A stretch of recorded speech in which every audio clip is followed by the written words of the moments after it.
Hello, and welcome to another Universus Academy podcast. I am your host, Matt Childress, and with me is my co-host, the one and only Mr. Chris Smith. Chris, how you doing, man? It's been a rough week, but Yeah? it's been super bad. I've never had allergies before until I got COVID, and Oh, I have hay fever and my uh-huh. eyes burned. So I have to Dang, take dude. medicine. It Yeah. sucks. But anywho, but otherwise I'm doing tired and good at the same time. But what about you? What about you, Um, bud? yeah, man, we're making it. I got the countdown on my whiteboard in class of the number of days we have left now between now and summer.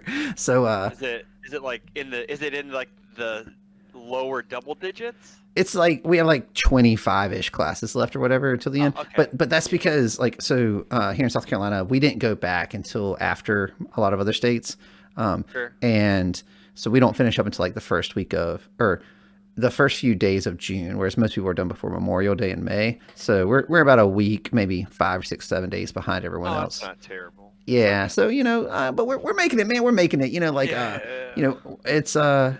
It's been a week, like you said, Mhm. but it's been an eventful one, and in particular, MHA wise, we got some pretty exciting Set Five stuff that happened this week, didn't we?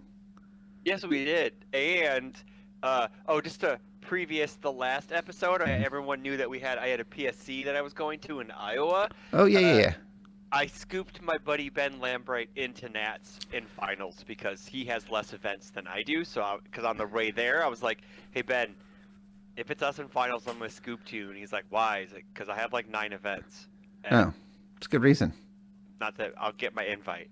But he played Midoriya 3. Hey, And fun fact, that deck has only lost to Broken Ojiro. It's beaten everything else, which was really hilarious. oh So wow, I'm which is guessing kind he of did funny. not build it off the order symbol. Nah, he built it off of good. Okay, yeah, And probably would have been. so I played Chaos Midnight, and I beat an Ojiro.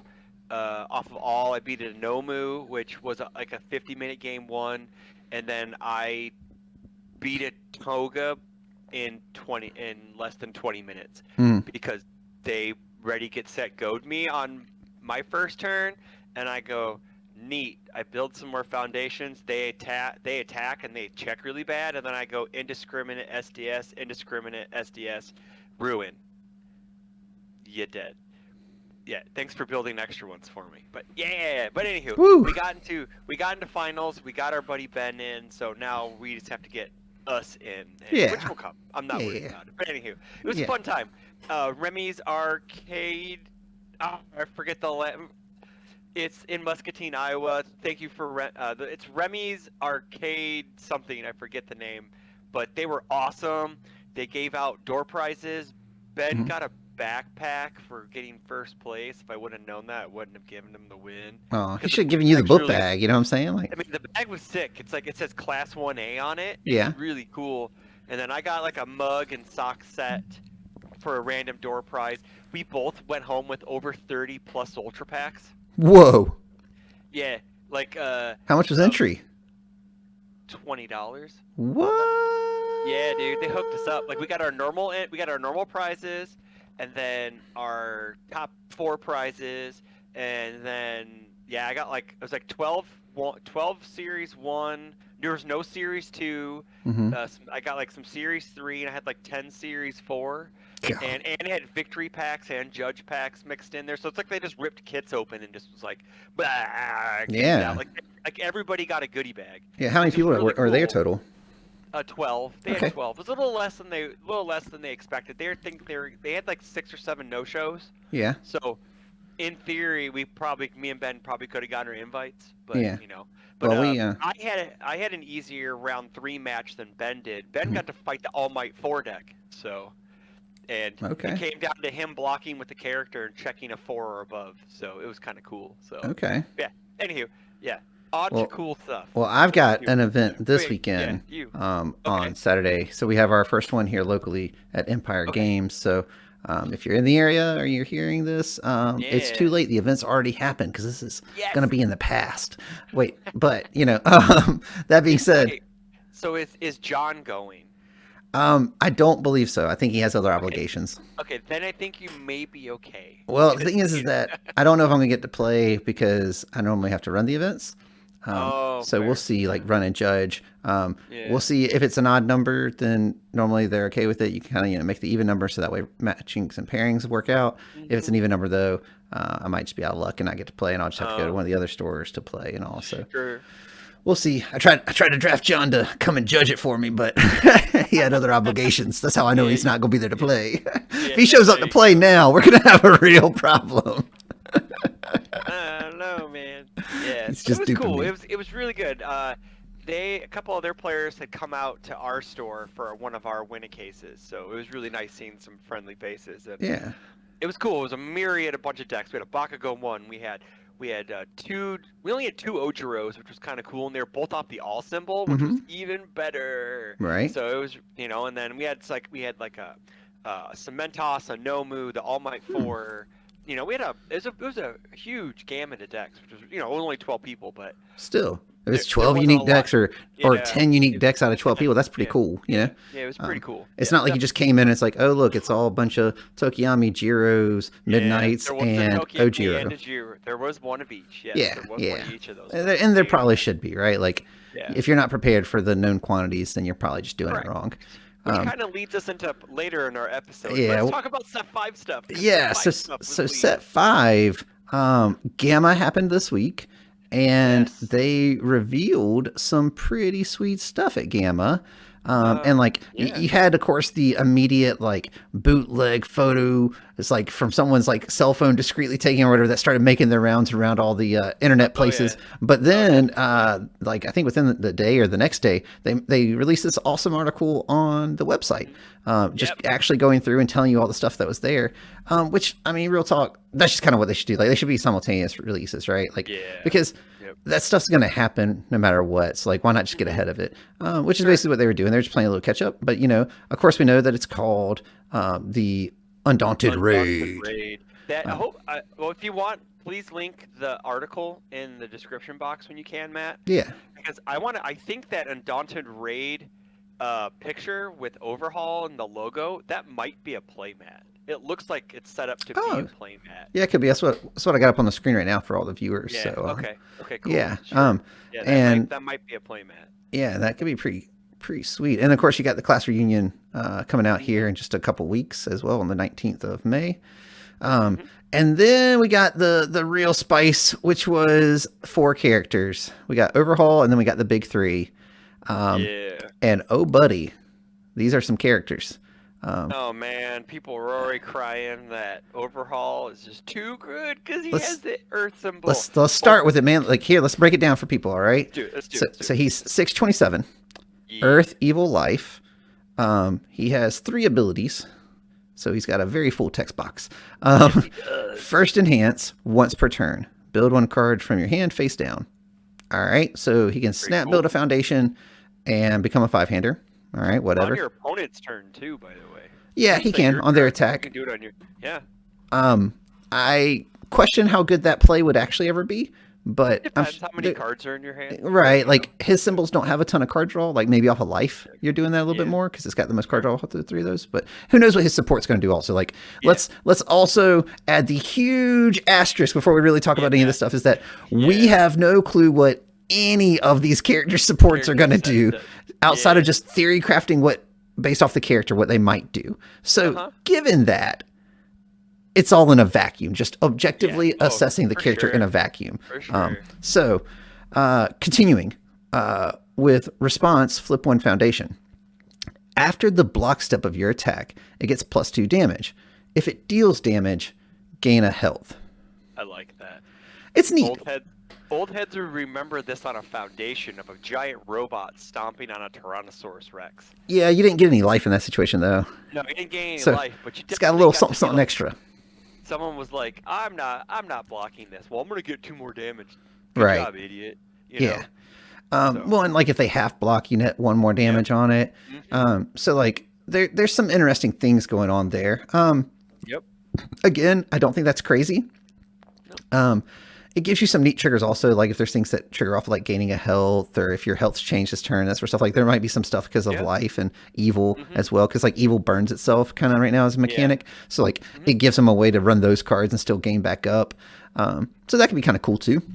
Yeah. Then he has enhance once per turn. You may play one face down card from your stage face up as your next card, ignoring progressive difficulty. If this is your rival's turn, discard a card. All right, so in theory, like again, just with his face, what he does is he plays an attack. Yep. He takes one card from his hand, builds it down, first thing. And then he can immediately decide as his next enhance to use his other once per turn, or just later in the turn, he can use it. But he then basically just gets to play that one face down card, ignoring progressive. At any point in his turn after he calls that enhance. Well, it says it has to be your next card.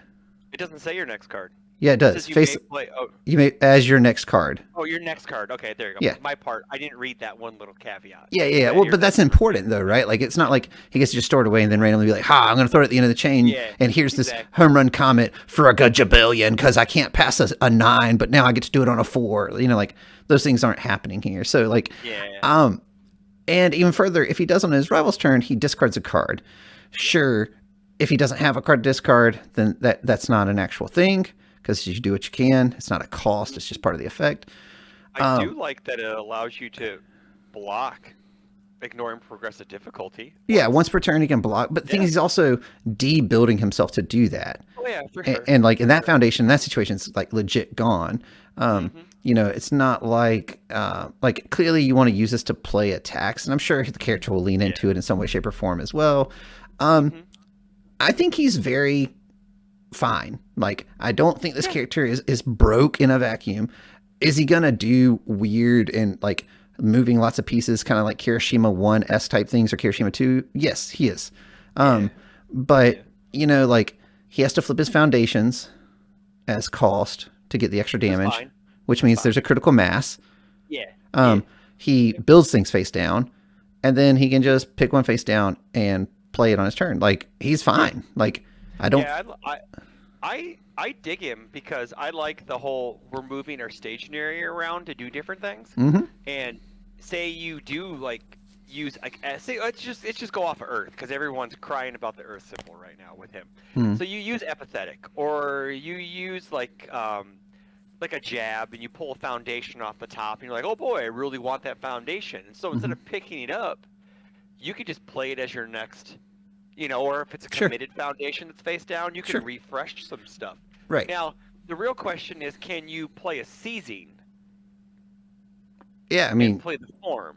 Yeah, for sure. It says you may play that face down card from your stage face up as your next card. So you can play it as a form. Now, if it were like a Sugar Rush power up, no, because those are enhances. Correct. But yeah, something with a form ability, absolutely. And so, but even further, I mean, like, it would be kind of cool to your point on like on defense if like you do this and let's say you have like a manly passion in play and you're like, yo, I'm going to block with this foundation, then I'm going to build it back down face up. What's up, nerds? Like, that's just cool.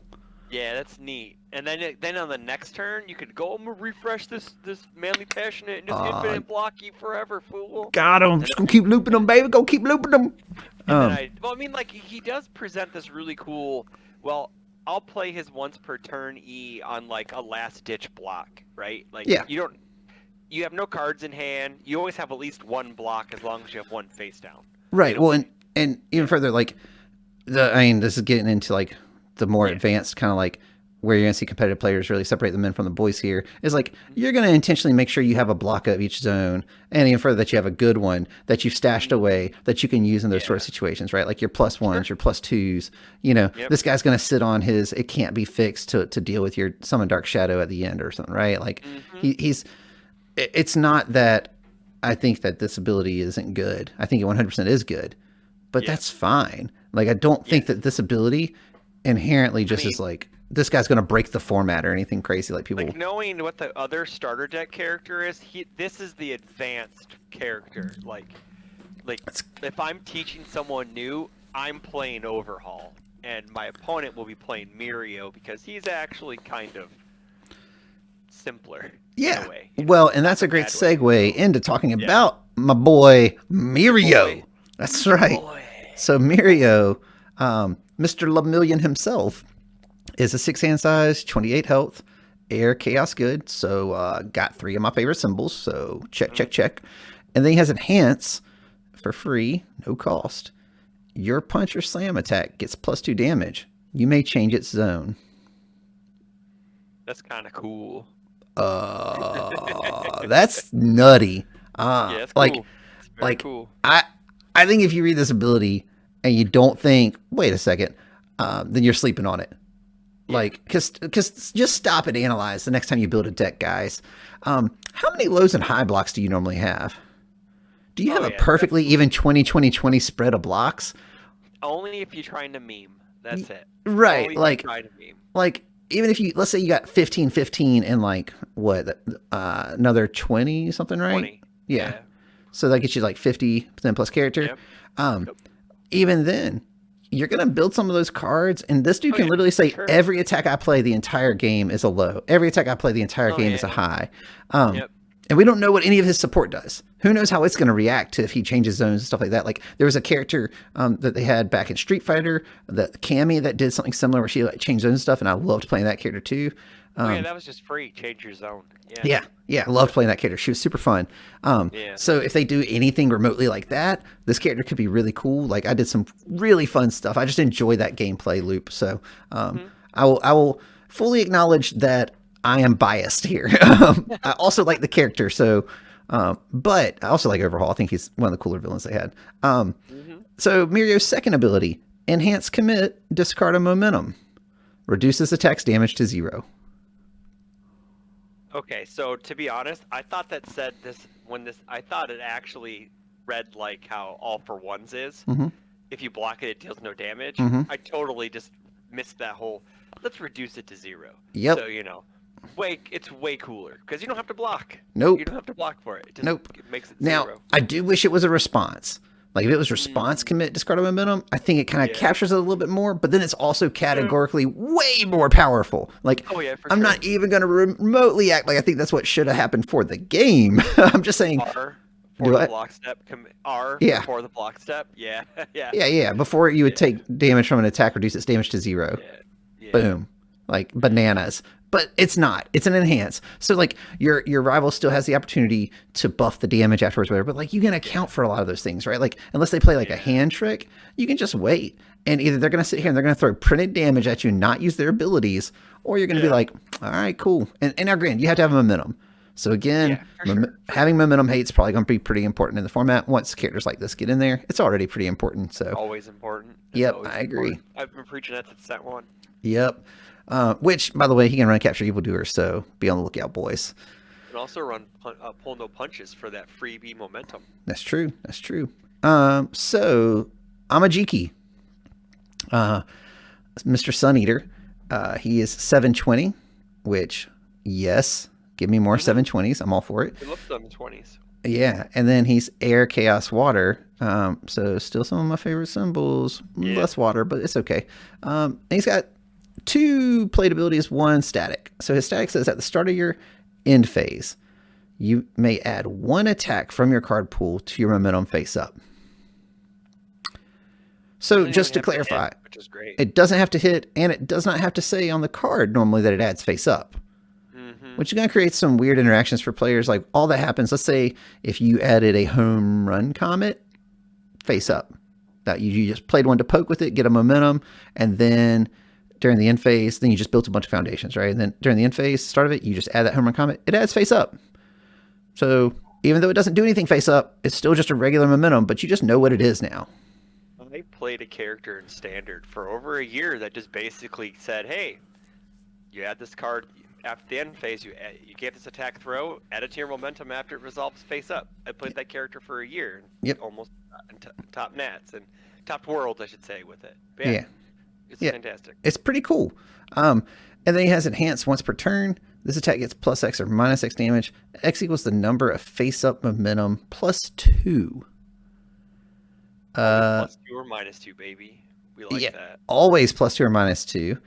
And then as soon as you play any one attack on your turn 2, which you're gonna do, God forbid it be Jolt, then you're like, cool, always adds face up, which it does anyway, because who are we kidding? Yeah. But, and then maybe, whatever. There's plenty of options. And then you get to go and give an attack plus 3 damage or minus 3 damage. Minus 3 damage on their next turn. Sure does mean that I'm now a 23 health character. Yeah, that's pretty good. Yeah. And then he has enhanced once per game. Choose up to 3 momentum. If they are face up, flip them and then unflip them. That's gotta be. There's gonna be something in his kit that does that. Like after something's flipped, like after a momentum. I'm just kind of like how Toga 2 has stuff when you flip a momentum, stuff happens. So when you flip momentum in him, maybe something fires off or something, It could. I mean, if nothing else, it's just refreshing those abilities, right? Like if he has anything in his kit that's like in your momentum and it's only like once per turn, then this refreshes that. So it's like a new copy of it, so you can do it a second time. You can play Rushing Stab in him and off of water, and you can draw a million cards. Yeah. Yes, you can. So, yeah, this dude seems really cool. He scales really well into the late game. I think the trick with this character is just going to be making it past turn 2, turn 3. And then once he hits like turn 3, turn 4, he is going to take over games. Yeah. Because that second enhance, that once per turn, basically says this attack didn't happen. Yeah. Yeah, definitely. And then even further, he then sometimes is like, hey, my one attack, it's getting plus 5 damage now. So I'm just going to kill you when I want to kill you. When you run out of gas, I'm going to be like, and this attack is the one that kills you. Also to point out, this is the first time we've seen the character rarity on a card. Yep.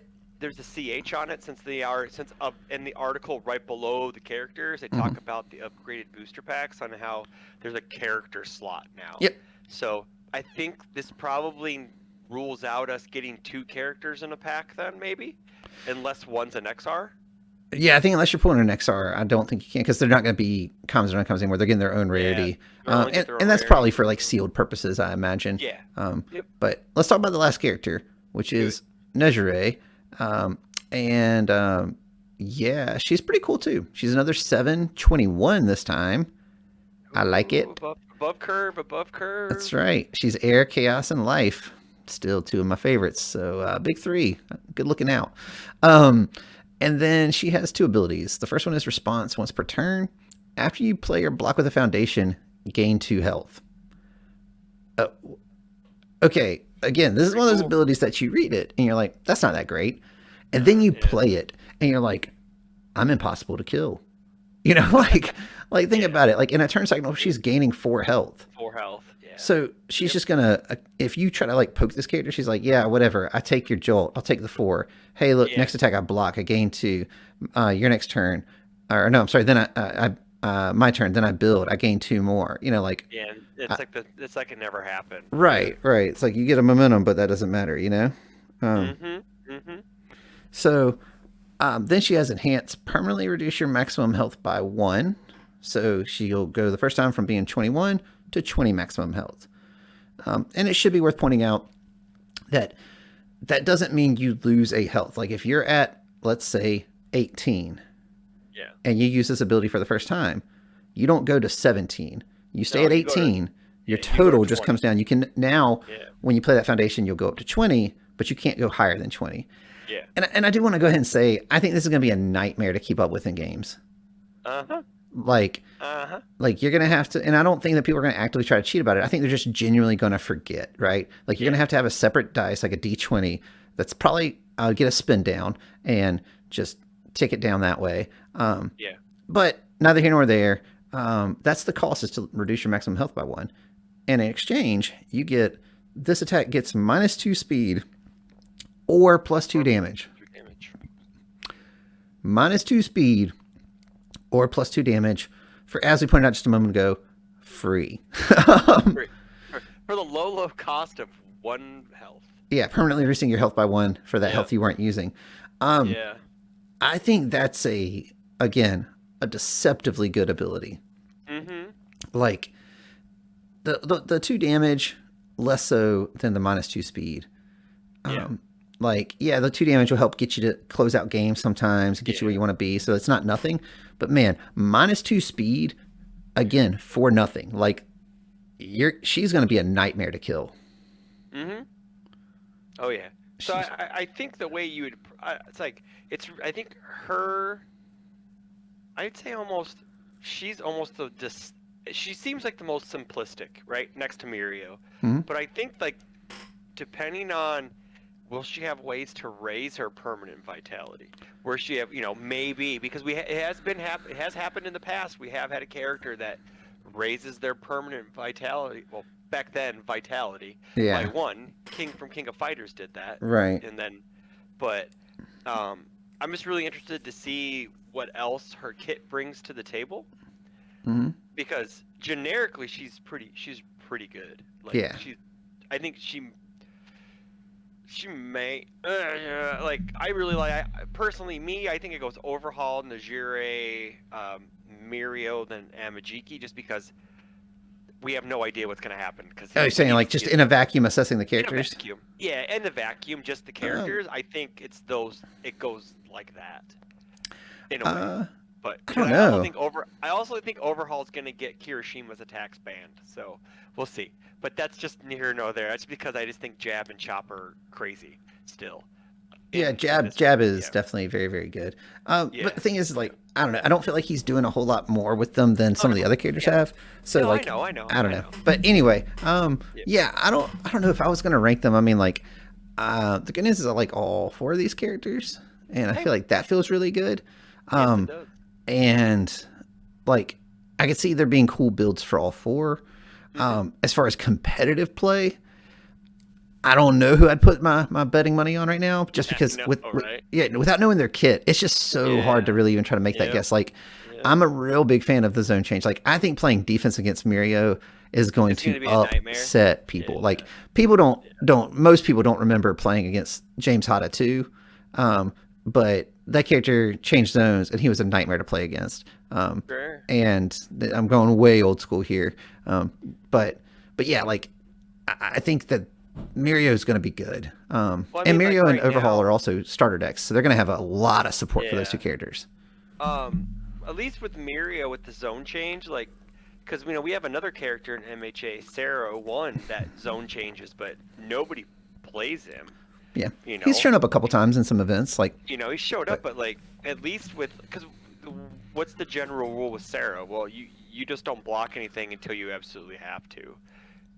Sure. That's because he doesn't draw more cards and yada yada yada. Yeah, I subscribe slightly differently to that, but yes. Yeah, but like Mirio, a lot of people playing that way. Well, I'm gonna stack 2 damage on everything, so I guess you're gonna have to.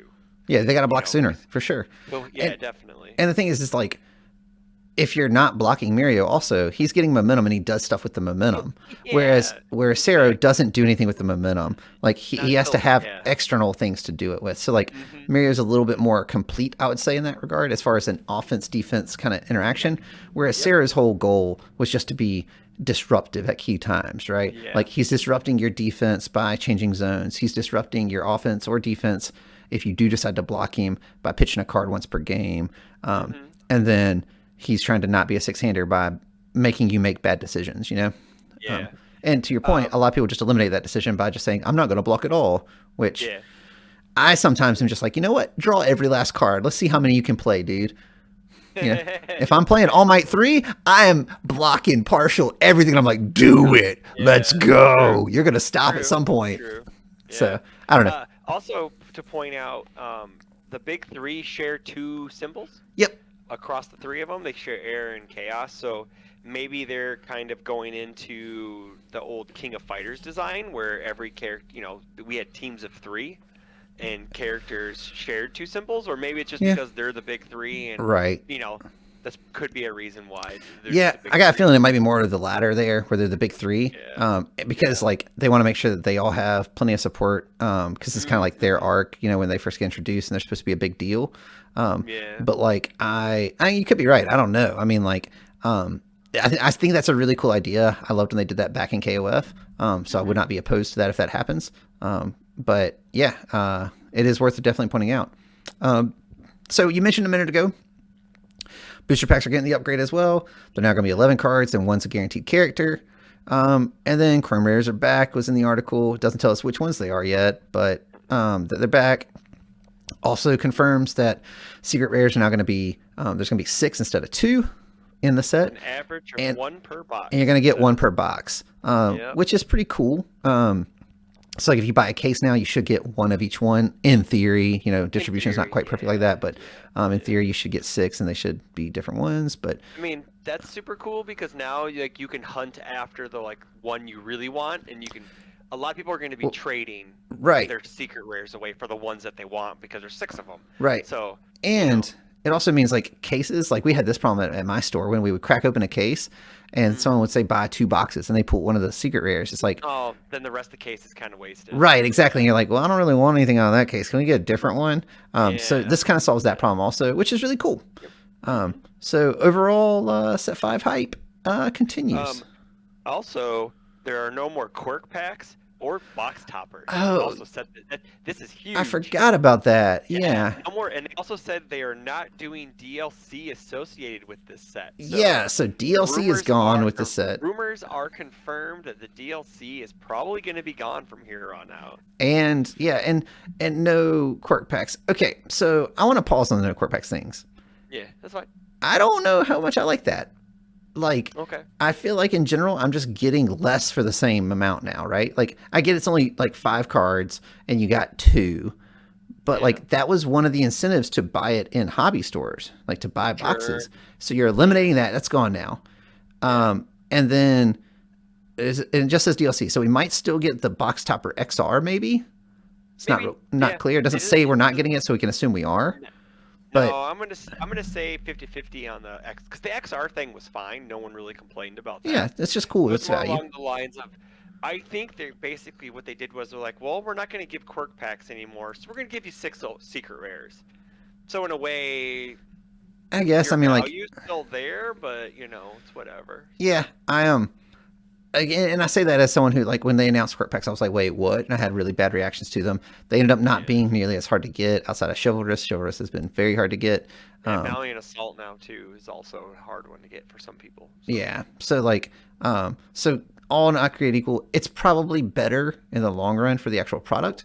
But I do wish, or I do hope, I won't say wish, I hope that the value of a box still holds true, instead of like losing out value. Because like right now, for example, if you pull a Valiant, hey, there's $20, right? Yeah. As opposed to a backdraft. If you buy a box, you get a secret rare pretty much guaranteed, so your value's still there. Yeah, but secret rares are going to have less value is what's going to happen, right? Because there's going to be so many more of them. Maybe. But I mean, yes. But oh no, again, sorry. It's the same thing as if the quirk packs. If people open more boxes, they'd get more quirk packs. So it's the same thing. Kind of. I mean, like they're different in that way. It's a 5 cards mini set, right? Like so it's not exactly. But I understand what you're getting at. That like both will be featured, and then there'll be less or more, and accordingly. So, yeah, I don't know. I mean, overall, I still think all that stuff is largely all positives, and things to get hyped for. I'm looking forward to finding out what the chromes are. I'm not saying it needs to be these 4 characters, but I'm gonna say that I ain't upset if it is. It's kind of, you would think that they would be, right? It would be them 4 and Volcaline 100% with Eerie on his back, Deku, right? I mean, yeah, if that's the Midoriya we get, assuming we get a Midoriya, we don't know. I mean, we should, because this is kind of where he hits the peak, right? He's like, oh, let's go. But yeah, he goes Super Saiyan Blue. Spoiler alert. Yeah. So. He goes Super Saiyan Blue Deku, and that has to be the Chrome Rare, right? Like, I don't know. We'll see. I mean, like, I hope that is the case. I hope we get those kind of hype moments in the Chrome Rares. And if that is one, I would like it personally.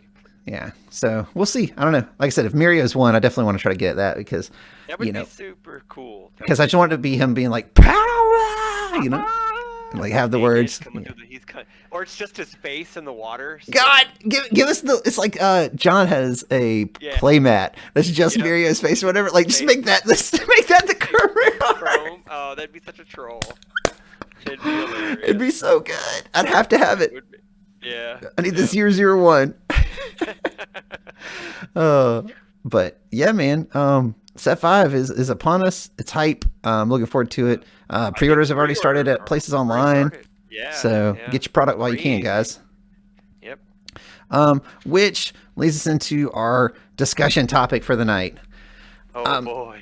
Yeah, so no. we're gonna just shake it up and we're gonna throw it out there and we're gonna go from there, guys. So I've seen in the past week or so since the bans and erratas in our last episode, a lot of people online talking about this idea, and they even did the webcam weekly this week was no set one, and people talking about the idea of rotating set one. So we're going to talk about that topic and kind of give you our 2 cents, good, bad, and different. You know, you may or may not agree with us. That's okay. It's healthy conversation.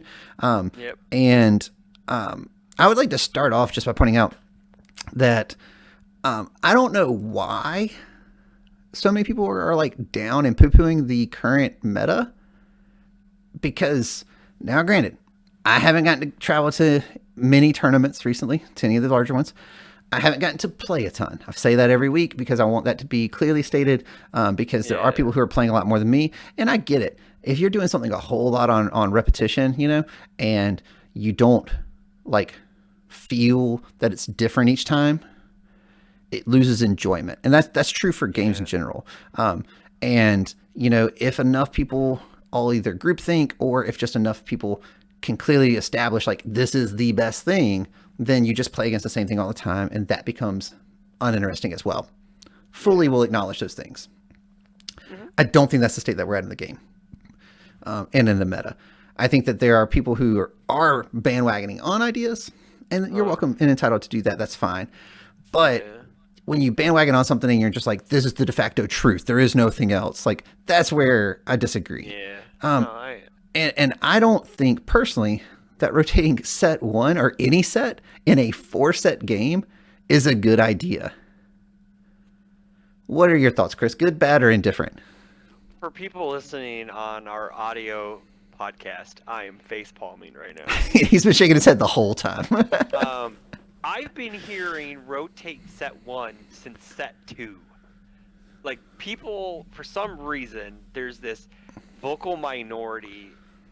Granted, yes, set 1 has some good cards. We're allowed to have, like we said this about Back Alley Haymaker. Is it powerful? Yes. Yep. But we are allowed to have powerful cards, because you are not going to play a game that is vanilla versus vanilla. It's not fun. It's just, I'm going to play my 30 health 6-hander against your 30 health 6-hander. We're not going to have any abilities. We're each going to play the same attacks and the same foundations, and it's just going to be the same. It's a straight coin flip no matter what. So, adding more powerful stuff is okay. Have there been some stuff that is cranked? A little. They've banned some cards. That's fine. To shake up the meta, to change some things. They were like, it's their game. They're allowed to. And I think right now, since the Ojiro stuff, the meta is great. Like, I'm having a blast at local. Sure. Am I getting my butt kicked by random Endeavor 1 decks last night? Yes, I got bodied by 2 of them. Okay. It was hilarious. Yeah, dude, I got Twisting Azure, Ignited Arrow, Twisting Azure, Ignited Arrow, Stun Grenade, Stun Grenade, Stun Grenade last night in 1 turn. I hated it. I blocked 4 attacks. I hated every minute of it. But after the game was over, I told my fellow player Spencer, I was like, that was really fucking sick, man. I hated every minute of it, but it was really cool. Right. I don't like taking L's, but man. It was super cool. And then Khalil had another one, and he's really like focused this deck. And he was flash fire fisting me left and right. And I was flipping all my chivalrouses to save my shit. And you know, I missed lethal by 1, and I got punished for it. But like, there's enough of a variance in this meta that if people are going to bring the de facto best deck, like, oh, Jiro this, and oh, Tokiyami that. And I'm like, well, bring Midnight to your local.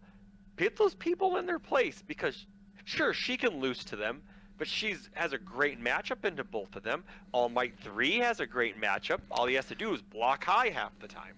You know, and he has 30 health, and he's going to live through turn 2 most of the time. play some stuff that counters actions. I don't know. Sorry, I went on a rant and a tangent. But yeah, I didn't stop you. There's a vocal minority that is just like, I don't get their vitriol for set 1. I don't get it. Well, like, all right, so here's what I did because I was curious. You know, like I built a lot of research. I didn't. Yeah, I built a lot of decks, like a lot. Like when I get downtime at work, guys, I like to build decks and Theorycraft stuff. And Chris can tell you for sure. I just randomly send him decks. Today, he was like, "Hey, has anyone got a deck for this?" I'm like, "Not yet, but here's this Giro list." It wasn't what he was asking for. I was like, "But I want you to look at it." I want my UVS number, my UVS Ultra numbers bumped. That's right, bum. So but my point being is, I looked at my non-set 1 characters. Now, to be fair, I have a Giro list, right? I have a Bakugo 1 list. I have an Eraserhead list. Like I have set 1 characters built because I like some of those characters, both as a character and how they play in the game. But I was like, for the sake of argument, let's remove those from the list. Let's look at my non-set 1 characters, which I had about an equal amount of. I have about 6 of each. And I was like, how many set 1 cards am I actually playing in these lists? Okay. Like when I say cards, I'm not talking about the total count. I'm talking about set 1 cards. Like, hey, here's a Electric Jolt. That's from set 1. Here's a Home Run Comet. That's from set 1. So that'd be 2 cards. Okay. Even if I'm running 4x of both of them.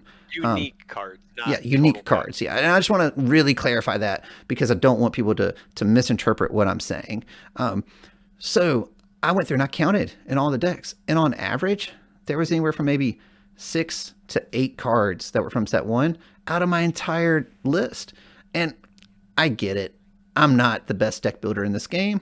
I'm not, really fine-tuning these. Some of these are just theory-crafted lists, right? So it might get adjusted, and maybe that count goes up to 10 cards or something like that, right? Like maybe I'm missing something. I need to add it in. Some irrefutables because Tim Keith's like, Matt, you're an idiot. Put them in there. But like, yeah, you know how it goes. But with that, I like that's not even the majority of cards in your deck. Like set 2, 3, and 4 have good cards in them, and I'm running those. And I guess to me, like to hear people talk about like, we need to rotate this. Like, why? Why? Is it because you just don't like playing against those characters anymore? Okay, well, if you don't like playing against those characters, then I don't know what to tell you. Tough. Like, yeah, people like playing their favorite stuff. Right. Like if you don't like playing against Jiro, well, tough. That's the only Jiro we got, and they're not going to get rid of her. And even further, like she's fine. Is she good? Yeah, she's good. But guess what? People want to play a good character. You know why no one's playing Asui 2? Because she's bad. Because she's bad, right? Doesn't mean they're not playing Asui 1. She good. Asui one's very good. But my point is that, like, what does rotating set 1 actually solve but giving us a smaller card pool? Like it's basically like, to me, it's kind of in the same vein as like what diversity used to do, right? Like what diversity used to do is it would mask a problem. It would, people would intentionally not play the optimal version of their deck because they were like, well, if I don't want to get diversified, so I'm going to play this slightly inferior version so that way I can then make sure I make top cuts and then it doesn't matter. Yeah. Or you can just be the best person playing the best deck on the best day. You know what I'm saying? Yeah. And that's what, to me, rotating set 1 is like, hey, we're going to rotate this because I don't want to play the best card on the best day. Like, I don't get it. It also comes to a fact where people, I think, are just, well, or the Earth symbol, or was it the jab and chop are too good, and coupled with Texas Smash and yada yada yada, and man, I can't play the game the way I want to play it because these decks that have these cards are just too good. Well, maybe your deck's just bad, and maybe you need to evolve to play some defense, play some tech to stop stuff, or like, I'm sorry that sometimes you just don't get to play the game on your terms. Your opponent sometimes dictates how you play. It just happens. At Nats, at Nats, Bromley and I played. And what did I do? I did something that let him. I want to say he. I was playing Chaos Tokiyami, and he did something. He was playing Toga 1, because that was the only toga we had at the time. Yeah. And he was running recovery time. And this dude, like, straight up was just like, gonna gain that back, gonna gain that back. And then I think I did something. I want to say he pitched one to get to draw the cards also. And I was just like, I'm getting punked by recovery time, like hard. like Bromley is punking me right now. And like, it was, but point being is that like he had teched for those sort of situations. Like he knew the matchups going into it. And not all of us are going to be a Bromley. You know what I'm saying? Like, I'm not saying that. But my point is that he understood these cards are good. People are going to play these cards. Then he looked at it and he was like, what helps deal with these cards? It's what you and I were talking about the other week with Ojiro before he got, neutered, was, things like Villains Defeated. Like Villains Defeated is a good answer to what he was trying to do. Yep. Are you always going to see it? No. Are you always going to be able to block that attack easily? No. Sometimes you got to sell out real hard to cause that disruption. But it's still in the game. It's still an option. Yeah. Like people who are acting like there is no counterplay in this game, you're wrong. Yeah. I'm sorry, you're just wrong. And I would agree with you that I would challenge you to evolve your game. And I'm not trying to throw shade at anyone. I'm just saying, as someone who's played this game, I'm throwing all the shade tonight. Matt's playing good cop. I'm playing bad cop. Get good, scrubs. I've played this game for the better part of 20 years now. You know what I'm saying? Like, and I'm telling you, you just have to get better. Like, you have to understand. I was talking to someone the other day, and they were giving the example of how when they were playing in some locals, and this is full disclosure, this is another world champion level player. Okay.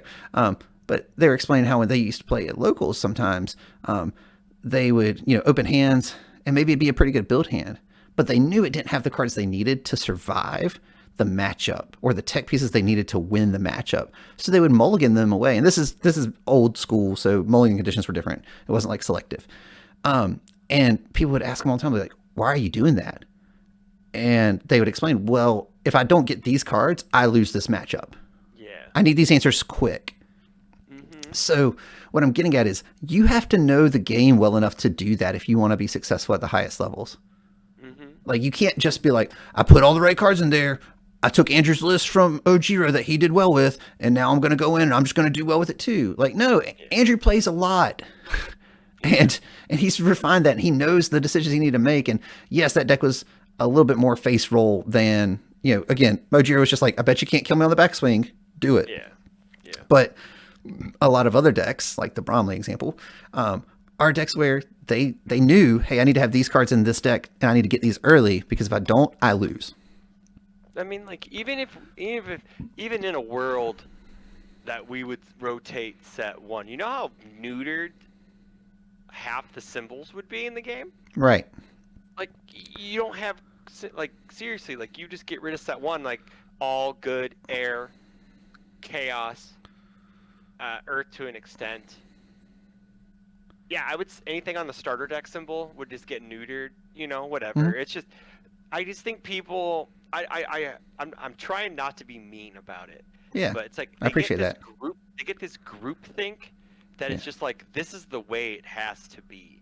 Like this is I can't win every game because this card says I don't get you, but that card is too powerful, so ban that card. That card needs to go. Blah blah blah. It's just like it gets infuriating because as a vet yourself and me, we know we've taken our lumps, we've paid our dues, I'm still taking my L's. What you talking about? I mean, no, I'm saying we've taken our fair share of L's, we've taken our fair share of W's, and and it's just you gotta put the game. This is a game that the more you put in, the more you get out. Like, I was bad for like the first half of my career. Like I was a mid-tier player. I was happy with being 3-3 in events, having a good time, and then like once you get that first taste of like 5-1 top, 4-2 top, whatever, it's you get that bite at that apple, and it's just like, dude, my first top cuts into Worlds. Oh, yeah. Dude. Yeah, like I was in a diversity battle with the GOAT himself. Oh, Garrett? Yeah, I diversified Garrett. Oh boy. Oh yeah. Yeah. It's because it legitimately, like, I'm not gonna relive the past, but he ID'd earlier in the tournament, Oh, and that then cost it. ultimately I was in a win and in. Even further, it was even more high stakes. Like, it's me and Iari from California playing. Sure. I was playing Iori 1. He was playing Yeah. Leona, both playing very broken Insano decks. Yeah. And I basically get in a situation where I'll do all the math and I'm like, if I check a 5 right now, I'll win this game. Like, in no uncertain terms, I knew everything about the game. I knew exactly Yeah. what his options were. I did all the math. I knew exactly what the Yeah. final numbers would be, and it would be at lethal. Like, literally, like, big braining it, right? Yeah. And I'm like, I have to take the risk. Like, if I don't check this 5, I'm not going to win anyway. Yeah. And I check the 5, and I'm like, GG. And he's like, what? And I'm Yeah. like, you lose. And he did. And Yeah. then it was a great game. He's a super cool Yeah. dude as well. Yeah. And Yari's great. then Garrett and J Ray were playing at the number 1 table at the top. They were like 2 tables down because I was at like 4. You have like Mount Rushmore this side, Yeah. Mount Rushmore this side, meeting in the middle. Yes, You know. and they end up. I think it ended up in a draw, or Oh, the and extra because draw of that, I scenario. edge him out. But point being is, like, that was my first, like, world's top cuts, right? Yeah. And I got, full disclosure, I got completely bodied first round. Like, I played into Mr. Karate, which was like the death sentence for Iori anyway. But Yeah. I, but I was still like, oh my god, like you said, you get a taste of it. You're like, oh man, I can do this, And to your point, not to cut you off You're good. at a dreamland, you have to evolve your game. Yeah. That's how you get there. You don't just, like, sure, rip a list off the internet. That's totally cool. I'm not saying don't do that. But what I'm saying is you need to iterate off of that list. Like, the meta is consistently changing. People are bringing new stuff. They're trying new tech out. Like, you just can't take a list from my All Might 3 list from set 3 and take it into a set 4 meta, right? Right. Like, obviously, you just can't. Like, you just got to be able to evolve your play style to whatever is happening. Well, and there's a lot about the game that doesn't happen in the cards. Correct. So, like, learning how to read your opponent, learning to kind of, like, keep tabs on what's in their discard pile, to know block ratios, to know the chance of them checking that poorly, or anything like that. Like, there's lots of little margin kind of things that you can do that really make a difference later on. And you don't have to do those sort of things just to play and be successful and have fun. But if you're really trying to, like, push your game, like, that's where you're going to start to see the big difference in the payoff and the dividends. It's like I was referring to earlier, that previous champion who was like, I'd pitch these hands back all day and dig for the cards that I actually needed to win the game. Like, they knew that about the meta in their deck. And, like, a lot of times what happens is that's not easy to do. That is very difficult to do. And you have to commit to a deck, and you have to continue to refine it. Like, the best example I can give is my Midnight when I played it through set 2. Like, I basically played it all the set 2 meta. No one was playing Midnight at that point in time. No one thought that she was that good. They thought she was okay at best. One content creator who would nameless called her trash. Cameron Cardwell pointing at you. And then, like, I got in a bunch of winning in to make top top cuts at a couple of events. One of them I won, and I still didn't get in, so that kind of sucked. But but the deck was doing really cool things that people didn't expect, right? And that was just a meta read on my behalf, and also just me seeing a character that was like, I like a lot of these interactions. And we said it last episode, I'm gonna say it again. You will get paid dividends if you just find a character that you like playing and you commit to them. Try them off all 3 symbols. But really learn how to play that character and how to build decks with that character, and then learn how to play that character into other things. We were talking about Cero earlier, and the different mentalities you can take into playing into Cero. Doesn't make one right, one wrong. It just depends on, you have to understand what your deck wants to do and how to prevent them from doing what they want to do. Sometimes he doesn't want to draw the 2 cards. He just wants you to completely block so he can snipe a card from your hand so he can then actually close out the game. Yeah. Other times he's just poking you, hoping, daring you to block his throw so he can draw 2 cards so he can just build out even more. And what I'm getting at, to bring it back around to the original point, is that rotating an entire set doesn't solve that problem for you guys. And I'm not saying that you're saying that's what the problem is. I'm taking some liberty here and saying that I think that might actually be at the core of this complaint, that you're tired of seeing these cards because you're tired of trying to play against these cards. And if that's the case, then you just gotta, power through or take a break. I don't know. I mean, like, I'm not telling anyone not to play our game, but, like, if you don't like the cards that you're playing against, like, it's a hobby, man. It should be something you enjoy. If the only way you can enjoy it is to not let other people enjoy it, then there's a problem there, right? Like there's no reason that you have to just rotate an entire set, much less just because you don't want it. Like I think there's, like I said, I go back and I think there's just a minor vocal minority that's just like, these cards beat me every week. I'm tired of seeing them. You need to get them out of here. You need to rotate them. I'm tired of seeing Back Alley Haymaker played against me, but I love playing it against other people. Right. It's just, it's one of those arguments. It's just like, it's like, I hate it when I get my ass kicked by cool stuff, but I also like it when I kick other people's asses with cool stuff. My opponent gets to do cool stuff too. It's totally cool. I'm not like, it's whatever, man. It's just, especially at locals, let people run wild. Dude, it's like, I build all kinds of random stuff for locals. If you want to go to a competitive, event, you should expect to play the best stuff. Right. You should be prepared to play the good stuff and play against the good stuff. And to be fair, I don't think anyone is complaining that, or I could be wrong here, but I don't think anyone's complaining that, hey, there's known quantities in the meta and that upsets me. Maybe some people are like, hey, I don't like the fact that Tokiyami and Jiro still exist, they've been around since set 1. Why are they still here?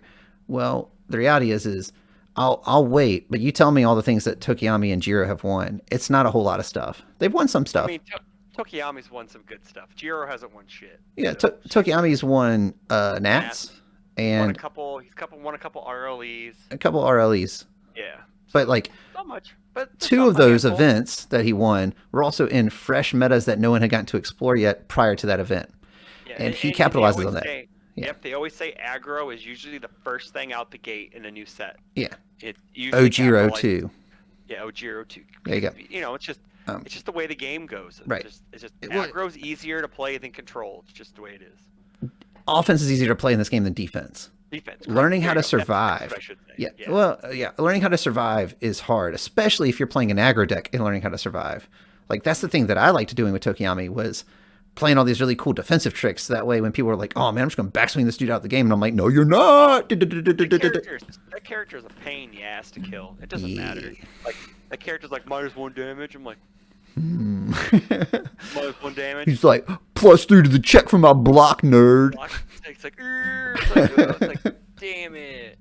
Yeah. It's like, so I don't want to be known as a negative Nancy, but it's just like, please try to evolve your game. Like that means your deck building, your play style. Like, don't play like a goddamn monkey and slam all your cards down on turn 2 and expect to, well, if you got it, you got it. And it's just like, that's a recipe for disaster. Right. And I think that's actually worth pointing out. And I'm going to piggyback on there. I'm sorry to interrupt you, but like, you're good. No, you're good. So the way the game currently is shaking out, and if you did not watch it, you should absolutely watch it. I'll shamelessly plug our friend Tim Keefe. He did a really cool meta breakdown video.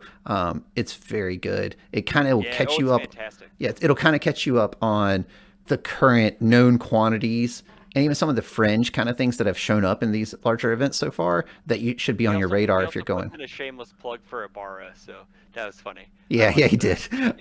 He just loves that deck, right? He loves that deck. But like like the meta right now and for a lot of these decks are just throw big stat attacks at people. Mm-hmm. And that's fine. Those decks can exist. But if you're someone who's like, I'm going to play out all my cards and just hold on to one block, you're going to lose games in that meta.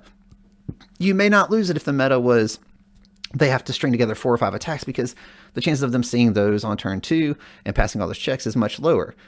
But when I was theory crafting an OTK deck with Ultimate Combination and Dinky 1, right? Dinky 1? Yeah, because just like what you were asking about, yeah. Yeah, because you just go and you're like, I don't know, I'm going to play out 5 cards, and then I'm going to throw this Jolt, and I'm going to add all these momentum, and I'm going to insta-build all those and give it Plow 4. Just, yeah. Like, it's silly. It's kind of cool. Do I think it's good? Probably not. But man, if someone doesn't see what's about to happen, you just nuke them from orbit. Like literally, you're just like, and that's how they're dusted. Like to piggyback on your deck idea, that's how we got the All Might 4 deck, right? Mm-hmm. Like the Pippa Smash, Yeah. the variant of the Pippa Smash, because people aren't holding defense. They're not playing defense. Right. They're just like, well, I'm going to try to kill you, and all he has to do is block one attack, survive, and then I Detroit smash you for your entire life total because Right. you don't have defense. Like, you don't play your, like, obviously.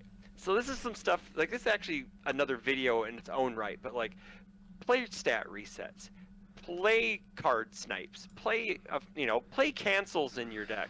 Yep. Like, there's ways you can defend against this So stuff. And, with this in mind today, Chris, I did a little bit more data analysis, and I just did a search for how many cards say reset or return. Okay. Cool. So in MHA, if I remember correctly, there are 5 foundations or cards that say return. And I believe every symbol has access to a reset. Yeah, so you have correctly. Citywide Crisis now. Evil Order Void, return something to its printed speed. Yep. Playable while committed. Amazing card. You have Desperate Struggle. 3/5. Response flip after a rival's attack gets a damage bonus, return to its printed damage. Response flip after your rival's attack gets a speed bonus, return it to its printed speed. Amazing card. You don't die if you build that. You don't die. Well, I mean, like, you need multiples because the All Might OTK deck has ways to deal with one. But most notable, not unique. Not unique, exactly. Citywide Crisis is unique. Then you have Evade and Copy, return something back to printed speed and zone. And zone. Yeah. Yep.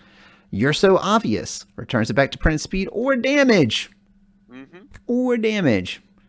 Spoilers, you're probably going to return it back to printed speed unless you're out of cards, and then you return it back to printed damage.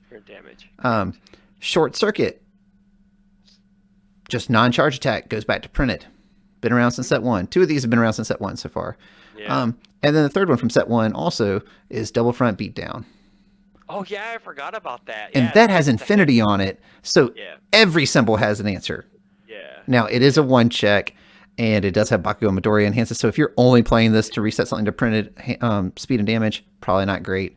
But it also just, as a enhance, adds to your card pool. There's no checking involved. So, like, you just blocking the Jitters, like, home run comet for a bajillion, and you're like, cool, put it back to printed, I'll take 4. Take 4, thanks.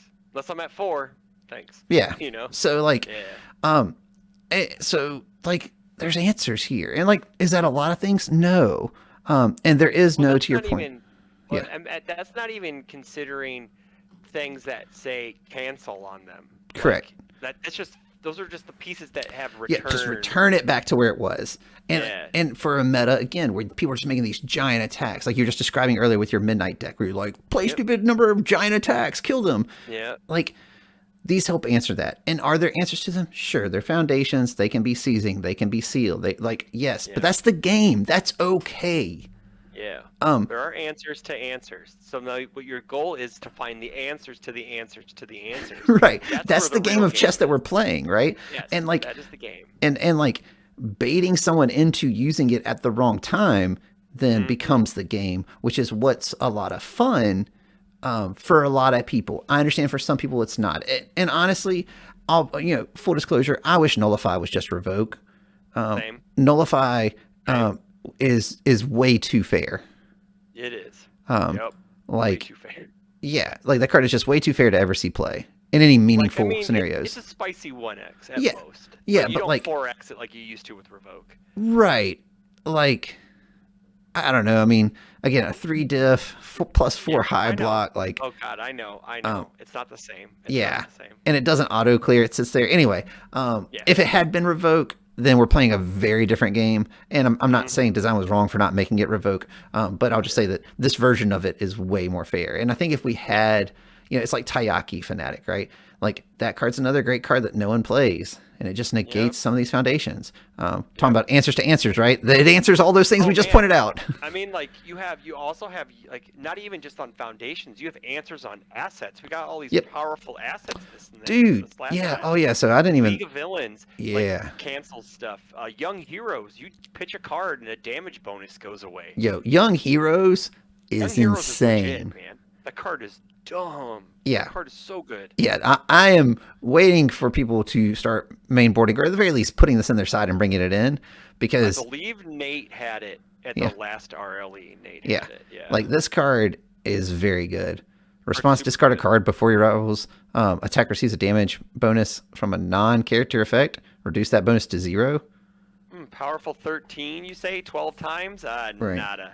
Yeah. You know, it's like it's crazy. It's just Yeah. they're like that's how you step up in this game. Is how you find those cool interactions that say, "Hey, I get a leg up on my opponent." Right. This turns this matchup from a 40-60 to a 60-40 in my favor, or a Right. 50-50 at best. You know, it's like, I mean, man, come on. Just Yeah. complaining about it doesn't help anybody. Right. It makes you look like a fool. It makes the community look like they're just negative all the time. And it actually stunts your growth as a player because you're not trying new things. Yeah, well, and you know, and I'll give people the benefit of the doubt. Let's say you've been trying new things and all. Yeah, I sure. would say even in that situation, like I don't think just getting rid of cards is the solution, the right? answer. Like whether it's just banning 5 more cards or whether it's just rotating an entire set. Like Mm-hmm. I am all for making sure that egregious and negative gameplay things get neutered, they get taken care of. Mm-hmm. But I'm also all for letting it ride. You know what I'm saying? Like let's wait and No, I see. understand what you're saying. Like the speculation about like, oh, this is gonna just be the next big problem, and this is still an issue. Like I've been talking about how I think jab is too good since set 1.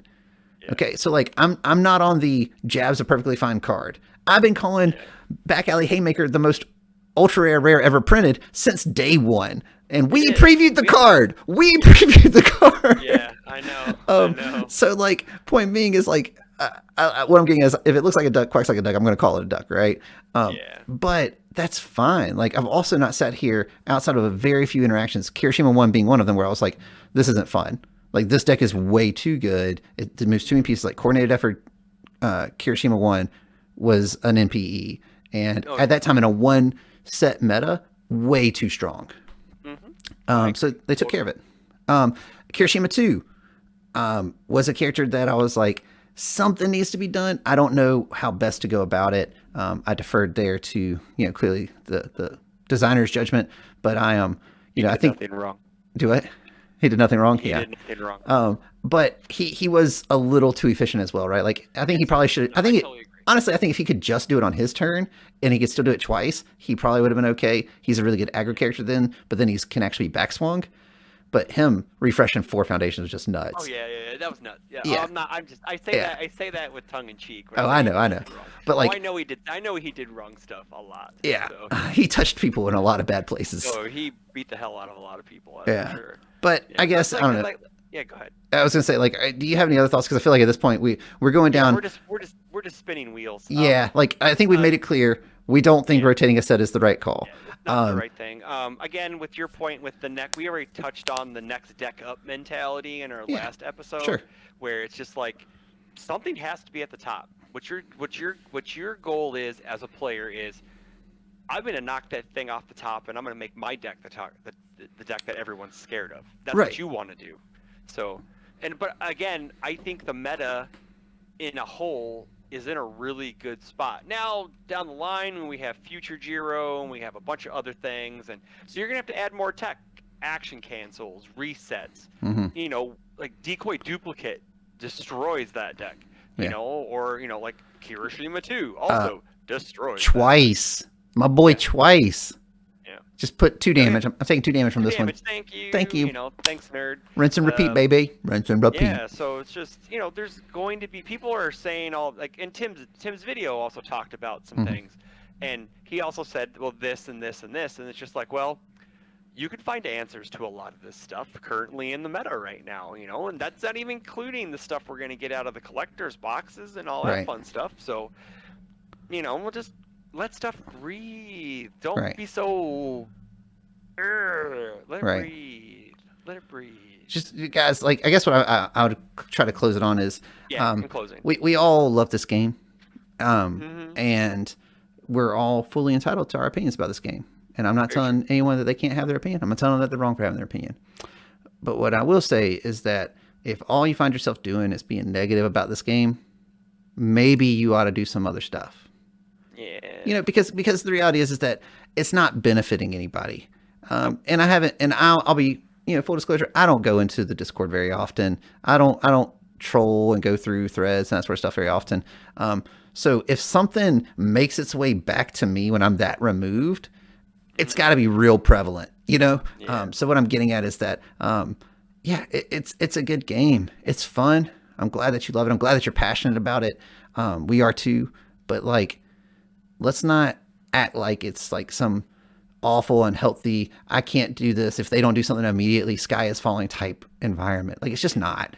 True. It isn't. Yep. Like, you can react that way, but let's just, full disclosure, let's be honest, like, it's not. I mean, and my closing would be, I think it's more along the ways of how people go about their complaints than they're like, sure, their complaints are all valid. Mm-hmm. Try to work the problem first. Get help if you need help working the problem before you say the sky is falling. That's what I'm going to say. Right. But Matt summed it up more eloquently than I ever could. So, guys, thanks for hanging around. Thanks for listening. Do all the algorithm things, you know, please like comment. Let us know what you thought about the whole set 1 thing. Yeah, the set 1 thing, or about, you know, set 5, what you're kind of hoping maybe the Chrome rares are as well. Like, you know, and I just want to give a quick shout out to our community. One, our community is not those negative Nancy's in general, from what I can gather. And I love when you guys participate and you give us your feedback and your thoughts. I try really hard to make sure that we respond to all the comments and all, because I want you to know that we genuinely do appreciate it. If we did not get any feedback, we'd probably still do this. But man, it makes it way more enjoyable when there's other people, you know, that are along for the ride with you, and having this journey. So thank you.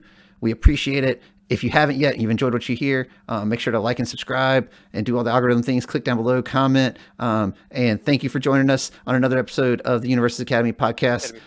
Have a good night, guys. Thanks, everyone. Have a good night. Good luck on your PSCs.